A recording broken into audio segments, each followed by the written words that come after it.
자, 옳지 않은 것은 1번 갑이 X주택의 소유자가 아니더라도 적법한 임대 권한을 가지고 있다. 우리 몇 번 했죠? 적법 임대 권한을 가지고 있다. 그래서 처분 권한까지 부여받은 명의 수탁자라든가, 그러면 수부장자가 분양자로부터 열세를 교부받았다든가 이런 경우죠. 그래서 대항력을 취득한다. 2번 을이 자신의 명의로 전입신고를 하지 않고 X주택에 동거하는 배우자 명의로 전입신고, 관계없죠. 가족의 주민등록도 포함하죠. 이것을 얘기해. 그래서 대항력을 취득한다. 3번 을이 갑의 동의로도 X주택을 병에게 전대했죠.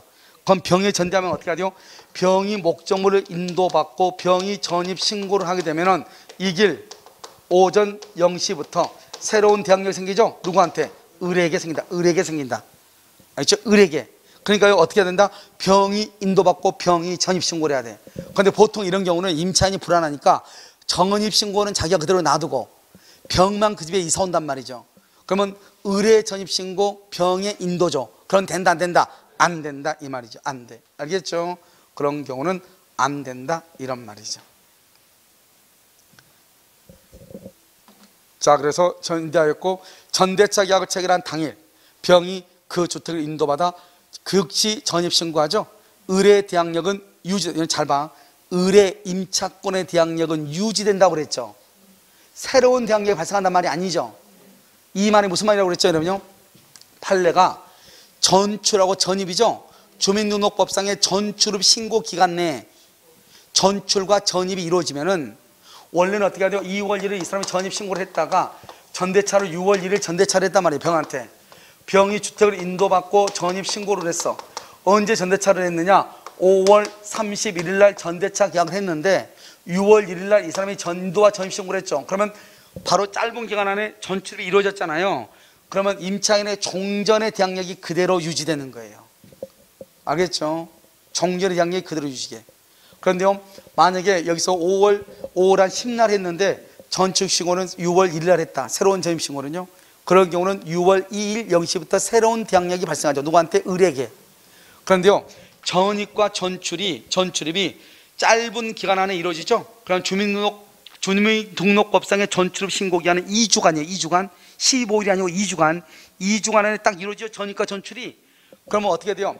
전대차 계약을 해서 임차인이 나가고 이 전차인이 들어온 것이 짧은 시간에 이루어지면 일부에서 봤을 때는 마치 임차인의 변화가 있는 것처럼 보여, 없는 것처럼 보여.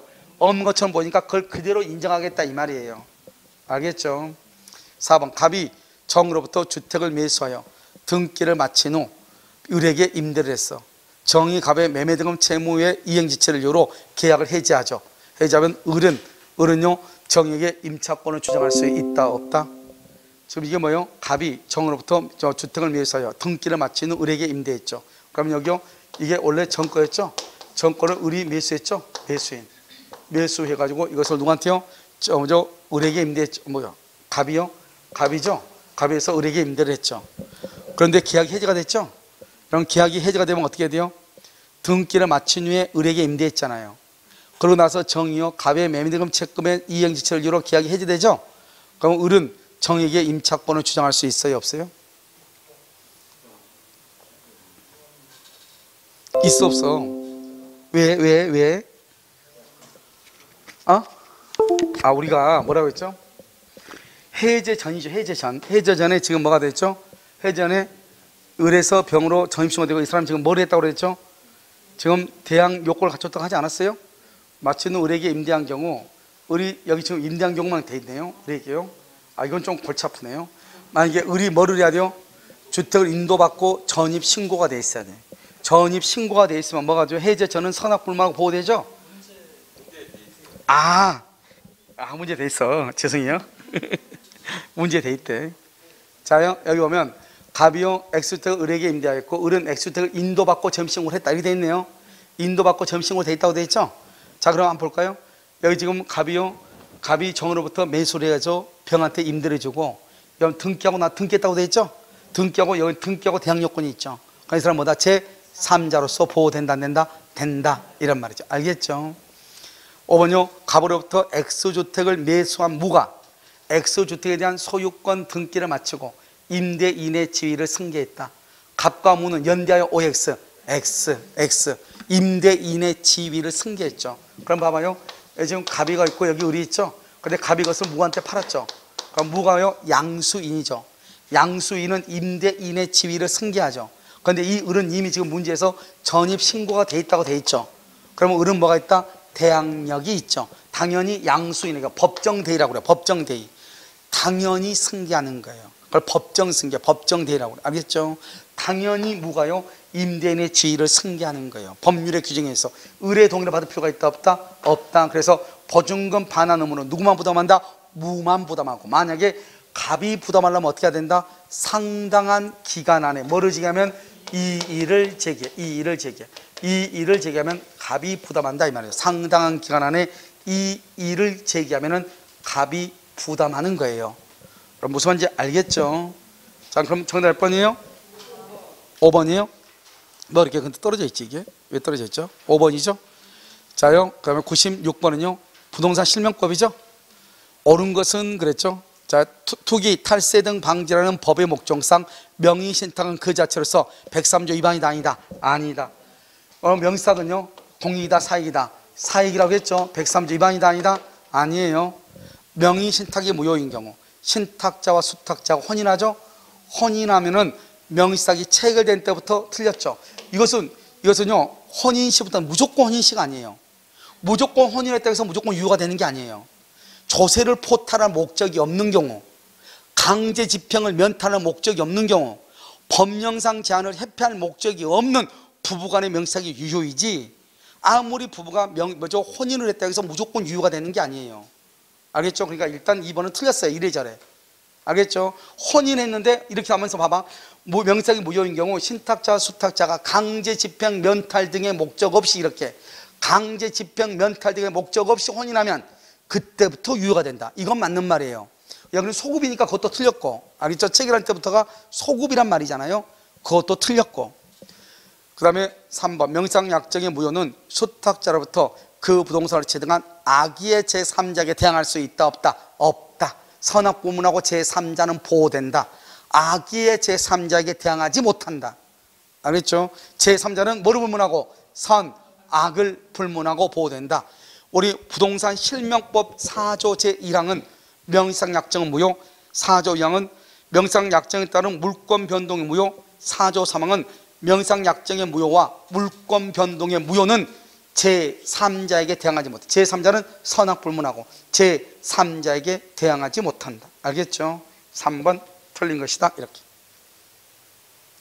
4번 이게 지금요. 이게 지금 아마 이 지금 문제가 지금 올해 나온 문제죠. 아마 이 문제가 2021년이죠.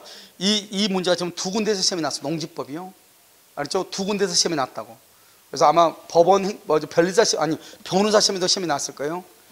농지법에 따른 제한을 회피하기 위한 명상약정을 하죠. 이 명상약정은 농지법에 따른 것은 뭐든 관계없이 명상약정은 무조건 103조 위반이다 아니다? 아니죠. 명상약정은 103조 위반이 아니기 때문에 746조 불법 원인 급여 이단이다 아니다 이 말이죠. 그래서 불법 원인 급여라고 할 수 없다 이 말이에요. 농지법이 강행법규죠. 필요 없어. 강행법규에 따른 명상약정이라 할지라도 그것은 공익이 아니고 사익에 해당하기 때문에 그것은 무효일지라도 103조 위반은 아니라고. 그러니까 103조 위반이 아니니까 불법 원인 급여가 아니라고. 알겠죠? 그래서 반환을 청구할 수 있다 이 말이죠. 조세 포탈 등의 목적 이게 있어야 된다니까 아까요. 알겠죠? 아까 우리 부부간 있죠? 이 말이 들어가야 된다니까. 조세 포탈 등의 목적 없이 누구? 부부간. 그다음에 또 종중과 정원. 종교단체하고 누구하고? 산하단체이지 목사 그러면 안 돼. 여기 지금 뭐예요? 종교단체장이 누구예요? 목사 명의로 이 말이잖아요. 그러면 된다 안 된다? 안 된다고. 이것은 유효이다 땡. 알겠죠? 안 돼. 무슨 말이죠? 그래서 목사명이 그러면 안 된다 이런 말이죠. 그러니까요 우리가 보면은 그냥요 종교단체 그러면 무조건 이것만 알고 있는 사람은 종교단체 장의 명의로 보면 헷갈리겠죠. 종교단체 그러면 안 되고 종교단체와 산하단체. 그러니까 우리가 종교단체 보면요 교회가 있고 거기 보면 성교국 있고 뭐 청년국이 있고 뭐 찬양부가 있고 뭐가 있고 뭐 여성부 있고 남성부 있고 뭐 있잖아요. 그런 대로 이렇게 해가지고 교회 재산이 너무나 많으니까 교회를요 각각 이렇게 법인을 해가지고 뭘 한다? 이렇게 등기한 경우가 있단 말이죠. 큰 교회들은요 여러분 재산들이 엄청나죠. 알겠죠? 재산이 많은 게 나쁘다는 게 아니고 그렇다 이 말이에요. 알겠죠? 그것을 종교단체하고 산하단체를 얘기하는 것이다, 이런 뜻이에요. 알겠죠? 정답 몇 번? 4번이다. 알겠죠? 4번. 농지법 시험에 이번에 연속적으로 지금 다른 데 두 군데 났어. 다른 것은 여러분 다 알잖아요. 아니까 여러분 2번에서 무조건 혼인하면 유효다 그러면 안 돼. 혼인이 중요한 것이 아니고 조세 포탈 등의 목적이 없어야 된다니까. 그러면 그때부터 유효고, 여기 농지법도 103조 위반이 명의사건, 농지법에 따른 명의사건 뭐가 필요 없이 명의상 약정은 사익이니까 103조 위반이 아니고 746조 불법 원인 급여가 아니다 이 말이죠. 그 다음에 여기 종교단체하고 산하단체이지 종교단체하고 단체장, 즉 목사 명의 그러면 안 된다 이 말이죠. 알겠죠? 조세 포탈의 목적이 없다고 하더라도 안 된다. 그래서 잘 봐야 되겠죠. 최근에 나온 거니까요. 자, 98번 구분소유적 공유죠. 구분소유적 공유관계는 두 가지를 조심해야 돼. 첫 번째, 분할이 절대 안 돼. 구분소유적 공유관계 분할이 절대로 안 된다. 자, 두 번째는 구분소유적 공유관계를 해소하면은 지분 이전 등기죠. 우리 아까 한번 했었는데 동시행 합의권에서 지분 이전 등기는 무슨 관계다? 동시 이행 관계. 이 두 가지는 명확하게 알고 있어야 되고, 알겠죠? 자, 그러면 보고 명의상 해지에 의한다. 관계는 해서 명의상 해지, 즉 공유물 분할이 안 된다 이 말이죠. 2번 당사자 내부 관계에서는 각자가 단독 소유예요. 그러니까 구분 소유죠. 각자가 단독 소유다. 구분 소유적 공유, 여기 이제 이건 좀 더 놔두고, 이건 놔두고 제3자의 방해, 제3자와의 봐봐, 여기 봐봐. 내부 관계는 당사자 간에는 단독 소유, 제3자와의 관계에서는 뭐로 본다? 공유가 똑같아. 그러니까 공유자는 자기의 구분 소유뿐만 아니라 전체 토지 전체에 대해서 보존 행위를 할 수 있다 이 말이죠. 전체에 대해서. 아시겠죠? 3번은 좀 이따 할 거라고 했죠. 구분 소유적 공유 관계는 어떤 토지에 관하여 그 위치와 면적을 특정 여러 사람이 구분 소유하기로 하는 반드시 줄과 약정이 있어야 돼. 이런 약정이 없으면 구분 소유적 공유가 아니에요. 구분 소유하기로 약정이 있어야 돼. 알겠죠? 여기는 지금 없지만 공유물 분할을 청구할 수 있다 없다? 없어. 공유 분할 청구할 수 없어. 그 다음에 반드시 구분 소유하기로 약정이 있어야 돼. 지금 아직 5분 후 시험에 안 나왔다고. 그 다음에 구분 소유 공유관계는 어떻게 한다 해서는 분할로 하는 것이 아니고 지분 이전 등기에서 해소한다. 알겠죠? 그 다음에 당사자 간에는 각자가 소유고 제3자와 관계에서는 공유로 본다. 자, 그럼 여기 봐, 여기. 그럼요, 봐봐요. 이 토지가요, 처음부터 이렇게 분할이 됐어. 그래가지고 갑이요 분할을 해가지고 분할했어, 처음부터. 여기는 A한테 팔고 여기는 B한테 팔았어. 그런데 등기부에는 뭐로 등기했다? 등기부에는 A는 3분의 2, B는 3분의 1 이렇게 무슨 등기했다? 공유로 등기했다 이 말이죠. 그럼 여기서 지금 뭐냐? 구분소유적 공유 지분을 매수한 자가 누구예요? 제3자죠. 제3자가 봤을 때는 원칙적으로 제3자는 등기부를 보고 사는 거잖아요. 제3자는 그렇잖아요. 그런데 이 제3자가 이것을 살 때 어떻게 샀냐? 이것이 구분소유적 공유임을 알고 샀어. 알고 샀으면 3분의 1만 B한테 샀다 할지라도 이 B 부분은 그것은 뭐죠? 시거에 되는 것이에요. 그런데 그걸 모르고 지분 비율 공유인 줄 알고 샀다 이 말이죠. 그러면 전체 토지에 대해서 얼마다? 3분의 1이고 구분소유적 공유인 줄 알고 샀어. 그러면 이 부분만 매수하는 것이고 모르고 샀어? 그러면 전체 토지에 대해서 얼마고? 3분의 1이고 왜? 이 사람은 등기부를 보는 거니까. 두 번째, 경매에 의해서 취득한 경매에서 취득한 경우 여기 이 전체가 이렇게 분할돼서 여기는 A고 B인데 각자 소유인데 공유로 돼 있잖아요. 그런데 이 부분이 지금 경매가 들어왔단 말이죠. 그런데 감정평가가 구분 소유임을 전제로 감정평가가 돼 있어. 이 부분만. 그러면 경락을 받은 사람도 구분 소유적 공유 관계를 승계하는 거예요. 그런데 감정평가가 이 부분이 아니고 전체 지분에 대해서 전체 토지에 대한 3분의 1의 지분으로 감정평가가 이루어졌다 이 말이죠. 이런 경우로 낙찰을 받은 경우는 이것은 구분소유적 공유가 아니고 일반적으로 민법의 공유자로서 전체 토지에 대해서 얼마? 3분의 1을 승계하는 거예요. 그러니까 구분소유적 공유관계는 각자 내부관계는 공유인데 제3자가 봤을 때는 공유인 것처럼 보일 뿐이잖아요. 그러니까 이것이 어떠한 형태로 미술이 있는지를 잘 봐야 되죠. 무슨 말인지 알겠죠? 그러니까 여기서 어떻게 됐어요? 구분소유적 공유 지분을 매수한 자는 당연히 승계한다. 그러면 안 돼. 당연히 그러면 안 돼. 그것이 전체 토지의 3분의 1의 지분으로 샀으면 민법상의 공유인 것이고, 그 다음에 3분의 1이 을의 소유임을 알면서 3분의 1만큼 매수했으면 구분소유적 공유관계를 승계하는 것이고, 알겠죠? 그것은 봐야 되는 것이지 당연히 승계한다 그러면 안 된다. 알겠죠? 그래서 그럼요, 특히 여기에서 지금요 안 나온 게 3번하고 5번이다. 그래서 구분소유적 공유관계는 어떻게 해야 돼요? 무조건 성립한 것이 아니고 구분소유적 공유관계로 남기로 합의가 있어야 돼. 왜? 각자가 소유했는데 등기를 공유로 등기하려면 그건 합의가 있어야 되는 거죠. 각자가 단독 소유면 각자가 등기부를 따로 가지고 있어야 되잖아요. 무슨 말인지 알겠죠? 그래서 5번에서 합의가 있어야 된다. 합의, 약정이 있어야 된다. 그렇지 않으면 구분소유적 공유관계가 된다 안 된다? 안 된다 이런 말이에요. 아시겠죠? 정답 몇 번이다? 3번 이렇게 100이면 끝나는 거예요 이제? 아 예, 목소리도 크고 알겠죠? 그러고 나서 또 한번 이제 공부를 했으니까 1시간 있다가 시험을 한번 봐야 되겠죠 이제. 그냥 가요? 오늘 그냥 가? 자요. 자 1번 소규모 집합 건물의 이용 편의를 증진하기 위해서 구분소유 점포여관에서 요구되는, 여기죠 옛날에는요 상가 건물은 바닥 면적이 1000평방미터 이상이 됐을 때만 먼저 구분소유로 인정을 했거든요.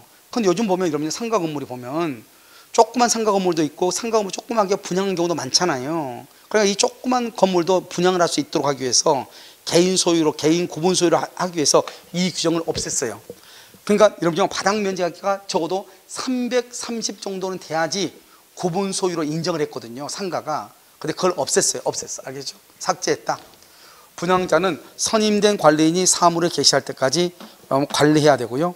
분양자는 예정된 매수인은 얼마요? 2분의 1 이상이 이전 등기하면 규약의 설정, 그 다음에 관리인 선임 등을 위해서 3개월 이내에 소집할 것을 구분소유자에게 통지를 해야 되고요. 그 다음에 관리인은 규약에 달리 정한 바가 없으면 관리단 집회 결의에 따라 건물이나 그 대지 또는 부속실의 교체 및 보수관한 수선기획을 할 수 있다. 수립할 수 있다. 이것은 관리인이 수립해요? 관리단이 수립해요? 관리단. 알겠죠? 그래서 관리단은 규약에 달리 정한 바가 없으면 그 뭐죠? 관리단 집회 결의에 따라서 수선 적립금을 징수하여 적립할 수 있다. 관리단. 알겠죠? 그래서 관리인이 누구예요? 그럼 관리인이 자기 멋대로 생각을 해봐. 관리인이 무슨 수선 관리인 입주자 대표 회장이잖아요.